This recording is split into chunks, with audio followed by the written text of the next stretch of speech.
एक प्रोग्राम में केंद्रीय स्वास्थ्य मंत्री मनसुख मंडाविया भी बातचीत के लिए वर्चुअल रूप से जुड़े। मंच पर मंडाविया से कोविड क्राइसिस पर सवाल किया गया। उनसे पूछा गया कि अभी कोविड से देश को कितना खतरा है।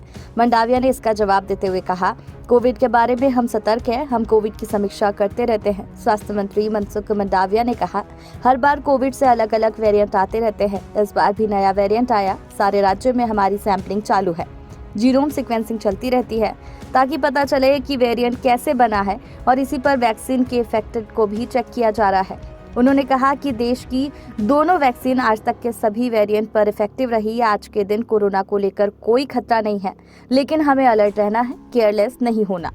बातचीत में स्वास्थ्य मंत्री ने कहा कि जब देश में कोविड से हाहाकार मचा हुआ था, तब दूसरी ओर मोदी जी उसका सोल्यूशन ढूंढ रहे थे कि कैसे हम कोविड से बाहर हैं। इस दौर में सबसे बड़ा टास्क वैक्सीनेशन का था। इस पर रिसर्च करना था क्योंकि वैज्ञानिक कम्युनिटी कह रही थी कि कोरोना से लड़ने का एकमात्र ही रास्ता वैक्सीनेशन है। इस दौरान हम समीक्षा करते थे कि स्टेट की स्थिति क्या है, जीनोम सीक्वेंसिंग क्या है, रिपोर्ट्स क्या कहती है, किस स्टेट में किस व्यवस्था के साथ कोविड से लड़ने का प्रयास हो रहा है।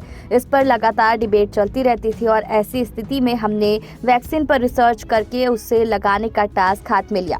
स्वास्थ्य मंत्री ने आगे बताया, जब मैंने चार्ज लिया था तब मैंने देखा आधा भय तो इसलिए फैल रहा था कि लोग मीडिया में जाकर अनाप शनाप ज्ञान दिया करते थे। कई कहते थे कि WHO ने कहा कि हिंदुस्तान में केस बढ़ने की आशंका है, तो कई कहते थे जीनोम सीक्वेंसिंग की रिपोर्ट बताती है कि भारत में मृत्यु दर बढ़ने की आशंका है। दिन में ऐसे बड़े साइंटिस्ट और डॉक्टर लोग अपनी बात को रखते थे। उस वक्त स्थिति ही ऐसी थी कि इन सभी बातों को रखने पर कंफ्यूजन जैसी स्थिति बनती थी। मैंने तुरंत ही मंत्री बनने के बाद सबसे रिक्वेस्ट की कि आप देश के बड़े डॉक्टर हैं, देश के सामने सरकार के प्रवक्ता ही बोलेंगे, आप ना बोले तो अच्छा है। इसके बाद मीडिया में भाषा बदलते ही आधा भय दूर हो गया। वैक्सीनेशन चलो और आज दुनिया में सबसे ज्यादा डोज लगाने वाली कंट्री भारत ही है। कोरोना और वैक्सीनेशन से जुड़ी जानकारी से अपडेट रहने के लिए हमारे चैनल को सब्सक्राइब कर लीजिए।